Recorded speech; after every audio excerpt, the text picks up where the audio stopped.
Saat engkau melukai aku, maka rasa kecewaku sebanding dengan rasa cintaku untukmu. Aku minta maaf atas yang kemarin, Mbak, pinta Erika. Marisa menegakkan kepala. Erika terlihat sungguh-sungguh menyesali kejadian itu. Mas Bian benar, seharusnya aku bisa jaga martabatku juga suami. Malahan aku hampir mencelakai putriku sendiri, sesal Erika. Marisa menghela napas. Aku minta maaf, hanya saja bukan kapasitas aku untuk membiarkan masa lalu kami. Aku juga nggak mau mengingat kejadian buruk antara kami, timpal Marisa. Ya, terlebih kita nggak terlalu dekat. Maaf ya Mbak, seharusnya aku bisa tanya baik-baik, sesal Erika. Masalah ini, aku harap kamu mau percaya sama aku. Kami sudah nggak ada hubungan lagi. Semua sudah berakhir tepat setelah Samuel nggak hadir dari hari pernikahan kami, lanjut Marisa. Mas Samuel sudah mengakui semuanya. Dia masih mencintai Mbak dengan begitu hebatnya, ucap Erika. Debaran jantung Marisa makin kuat. Diam-diam sedikit menggigit bibir dalamnya, mengutuk Samuel berulang kali. Ia tidak pernah habis pikir, mengapa pria itu begitu keras kepala. Erika, percayalah, aku gak pernah memikirkan dia lagi. Semua sudah selesai ketika dia meninggalkanku di pesta pernikahan kami, ulang Marisa. Iya Mbak, enggak seharusnya aku dengar ucapan Mbak Natalia. Seharusnya aku bisa berpikir jernih, tapi nyatanya aku hanya takut. Erika menunduk, bulir bening menetes dari pelupuk mata. Erika, apa saja yang Samuel katakan padamu? Seketika Marisa takut akan rahasia yang disimpan, bahkan Nastiti tahu akan masalah ini. Dia tetap akan menceraikan aku, lalu kembali meraih cintanya pada Mbak Marisa, tutur Erika sembari terisak. Gila, dia sudah memiliki kamu juga anak. Aku gak akan pernah kembali padanya, umpat Marisa. Tangis Erika kian tak terbendung. Marisa bangkit lalu memeluknya erat-erat. Aku gak tahu harus bagaimana Mbak. Mas Samuel tetap pada pendiriannya. Bahkan setelah anak kami lahir, dia tetap meminta maaf karena akan menceraikan aku Mbak, lirih Erika. Aku tentu gak akan kembali padanya. Gak akan pernah kembali pada dia, tegas Marisa. Iya, aku cuma gak tahu apa yang harus aku lakukan untuk membuat Mas Samuel mengurungkan niatnya. Dia gak mau mendengarkan aku Mbak. Tolong aku, bantu aku mendapatkan cintanya, mohon Erika. Apa yang harus aku lakukan Erika? Samuel gak akan dengar semua ucapan aku, serga Marisa. Mbak, dia pasti mau dengar. Dia sangat mencintai Mbak, aku yakin. Mas Samuel pasti nurut sama Mbak, mohonnya. Marisa diam saat mendengar permintaan bodoh Erika. Apa yang bisa dijanjikan? Ia juga tidak pernah mengenali pria itu lagi. Pria itu sudah menghancurkan semuanya. Dia bahkan tidak pantas menerima cinta dari perempuan manapun. Bila saja diberikan kesempatan, Marisa ingin menjerit-jerit, memaki Samuel, mengatakan bahwa pria itu lebih cocok untuk mati dan membusuk di neraka. Bagian yang paling disukai Bian dari rumah sakit adalah ruang perawatan bayi. Ia bahkan menyempatkan diri untuk diam sejenak, mengamati wajah-wajah mungil yang terlelap. Dia kecil sekali, lirih Bian.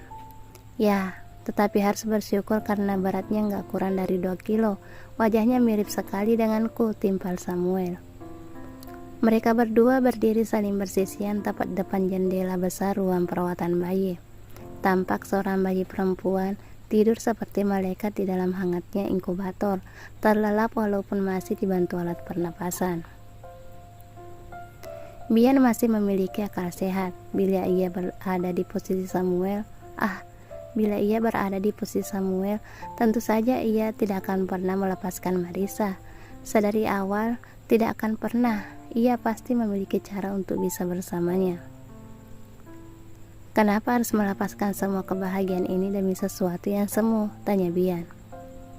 Samuel menatap Bian. Ia memang tidak pernah salah menilai. Satu keputusannya telah mengubah jalan takdir. Mempertemukan Bian dengan Marisa adalah hal terbodoh yang perlu dilakukan. Menurutmu, apa salah mengejar wanita yang kita cintai? Samuel tidak mau menawar egonya lagi. Bian sedikit tertawa. Tentu saja nggak salah. selama apa yang dikejar nggak menyakiti cinta yang lain. Mempertahankan sesuatu yang nggak pernah dimiliki itu konyol namanya, sindir Bian. Bukankah sudah terlalu lama aku meminjamkan dia padamu? Apa salah aku mengambilnya kembali? Cibir Samuel. Istriku bukan barang sewaan. Bian coba untuk tidak terbakar emosi. Pria yang ada di sampingnya telah menghina seorang wanita yang selama ini selalu ia agungkan. Kenapa kamu menilai Marisa serendah itu? Tanyanya lagi. Kini mereka saling beradu pandang, tidak mau menurunkan emosi dengan tangan yang sudah mengepal. Keduanya tidak akan mundur. Samuel teguh akan pendiriannya. Semuanya baru saja dimulai. Ia sudah kehilangan tahun-tahun indah karena merelakan hal yang sepatutnya tidak diberikan pada orang lain. Tatapan, senyum, tawa, sentuhan, semua yang telah Marisa berikan pada Bian saat ini, detik ini akan direbutnya kembali. Marisa akan jatuh pada pelukannya, suka atau tidak. Hal itu pasti terjadi. Mau sampai kapan kamu menggenggam dia, Bian? Aku akan mengatakan suatu rahasia yang selama ini sepertinya Marisa sembunyikan, lanjut Samuel. Bian menarik kerah ke meja Samuel. Otot di seluruh wajahnya sudah menegang. Tangannya siap menghancurkan apa saja. Tidak ada kalimat yang terdengar, hanya suara gemelutuk gigi saling beradu. Istriku tidak pernah menyembunyikan sesuatu dariku, murkanya. Malam itu, dia menikmati setiap detiknya, bisik Samuel. Istrimu bercinta denganku. Satu hantaman di pipi kanan Samuel membuatnya jatuh tersungkur. Bian tidak bisa lagi menahan dirinya. Ia menindih tubuh Samuel membabi buta, memukuli pria yang tidak membalasnya sama sekali. Samuel yang sudah babak belur bahkan masih mampu tersenyum sebelum pada akhirnya tidak sadarkan diri. Beberapa orang di sekitar mereka menarik tubuh Bian yang masih mencoba menarik Samuel. Ia hilang kendali, menjerit kencang, mengeluarkan kalimat kotor yang selama ini tidak pernah diucapkan. Arisetia juga Nastiti berlari tergopoh-gopoh setelah mendengar jeritan Bian. Mereka diam mematung, menatap Bian yang susah payah berusaha untuk ditenangkan. Sementara Samuel diberikan pertolongan oleh beberapa perawat. Ini buruk sekali. Marisa menarik paksa kunci mobil dari saku batik Bian. Ia tahu betul dalam keadaan emosi, suaminya bisa menggila di atas aspal. Setibanya di rumah, Bian terlebih dahulu keluar dari mobil. Tidak ada ucapan salam. Bian melemparkan tasnya ke kursi ruang tamu, menghempaskan tubuhnya di kursi malas dekat tangga. Marisa muncul dengan wajah yang sama masam. Ia melepaskan tas, lalu duduk di sofa kemudian memanggil asisten rumah tangga. Ia harus minum air dingin, termasuk Bian. Seorang wanita parubaya muncul dari arah dapur. Iya nyonya, ada apa? Tanyanya pelan. Tolong bawakan 2 gelas air es, cepat ya mbok, pinta Marisa. Wanita bernama Siti itu mengangguk. Sudah hampir 2 minggu ia bekerja di rumah Bian. Rekomendasi dari Lucy. Berbadan sedikit tambun, tetapi cekatan dalam menerima setiap perintah. Marisa memijat pelan keningnya lalu mengikat rambut dengan asal. Mas, panggil Marisa saat melihat Bian hendak menaiki tangga. Mas, ulang Marisa. Bian menghentikan langkahnya, tetapi enggan untuk menatap wajah Marisa. Ia takut kalau kembali lepas kendali. Api itu masih membakar hatinya. Sungguh takut tidak akan ada lagi yang bisa diselamatkan. Semoga Marisa bisa melepaskannya. Ia perlu mengambil air wudhu, berdoa semoga tetap diberikan kesabaran seluas samudra. Anak itu adalah miliknya, hanya miliknya. Mas, kenapa bisa lepas kontrol kayak tadi? Kamu gak sepantasnya memukuli Samuel, itu keterlaluan, marah Marisa. Satu percikan itu kembali membakar hebat hati Bian. Ia membalikkan tubuh, tersenyum jengkel lalu menatap Marisa yang juga tidak mau mengalah. Seperti apa yang pantas? Seperti apa yang gak keterlaluan, sindir Bian. Marisa bangkit dari kursinya, berjalan tanpa ragu mendekati Bian. Ia hanya khawatir kalau Bian akan melakukan kesalahan yang tidak perlu dilakukan. Mas, apapun yang Samuel katakan, gak mungkin aku bisa berpaling dari kamu, seru Marisa. Tidak mungkin berpaling. Bian sepenuhnya sudah terbakar. Hati dan logikanya menuntut hal yang sama. Mari akhiri, minta penjelasan, bertanyalah, jangan menunggu. Akhiri sekarang, Bian. Apa yang kamu sembunyikan dariku? Tanyanya. Kamu tahu apa yang Samuel katakan padaku? Tanyanya yang kemudian membalikan tubuh untuk menatap istrinya. Marisa diam dan mulai gelisah. Ia mundur beberapa langkah. Sorot mata Bian terlalu mengerikan serta berusaha membakar apa yang ditatapnya. Kini Bian berjalan mendekati Marisa tanpa keraguan. Ia tidak tahan lagi. Dia mengatakan kalau kalian sudah bercinta. Sekarang katakan Marisa, apa pembelaanmu? Mas, katakan Marisa, jerit Bian. Mas, bibir Marisa gemetar kala menatap Bian memejamkan mata, sedangkan air matanya mulai mengalir. Ini kali pertama ia melihat Bian menangis. Apa yang terjadi pada kalian? Kenapa malam itu kamu mabuk, ha? Usaha Bian untuk meredam semuanya hancur dalam sekejap mata. Mas, dengarkan aku dulu. Mohon Marisa sembari mulai terisak. Bian mengibaskan tangan Marisa dari lengannya. Kini ia khawatir tidak sanggup lagi menyimpan sakit. Mas, aku minta maaf. Aku tahu itu salah, Mas. Kamu harus dengarkan aku. Mohon Marisa putus asa. Apa yang harus aku dengarkan? Apa aku harus diam saat istriku sendiri dilecehkan?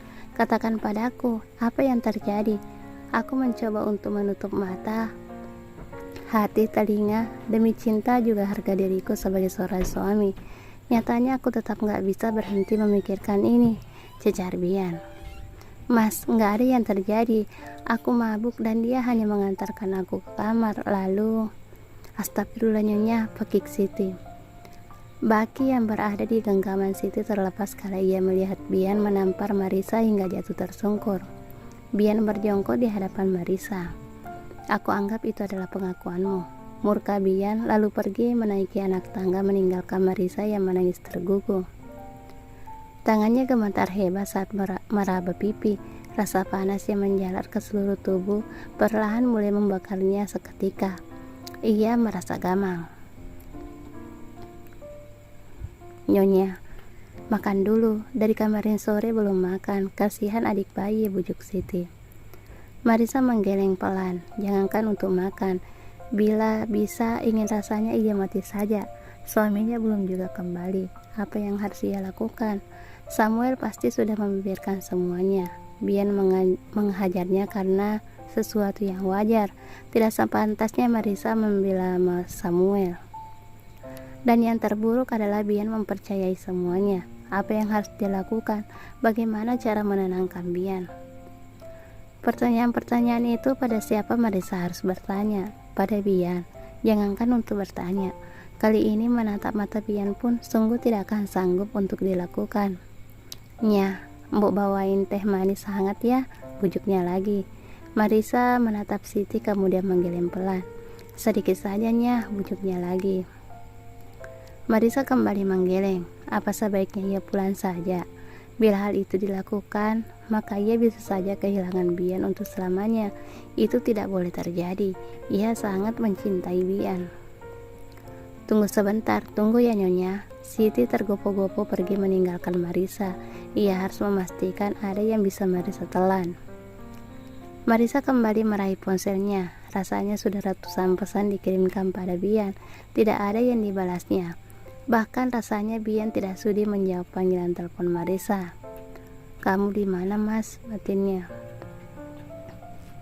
Marisa sedikit meringis menahan nyeri di perut. Sejak kemarin, rasa kaku semakin sering menjalar di perut bagian bawahnya. Hatinya tidak bisa berbohong, amat mengkhawatirkan kandungannya. Belum lagi rasa terbakar yang membuat ulu hatinya berdenyut-denyut.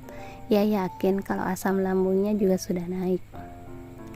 Ia melirik sebotol minyak angin di atas meja rias, tangannya menggapai dan akhirnya berusaha bangkit dari peraduan. Sejenak Marisa tertegun serta sedikit menunduk, kepalanya seakan dihantam sesuatu. Marisa kembali menegakkan kepalanya, tetapi kali ini pandangan mata berpendar.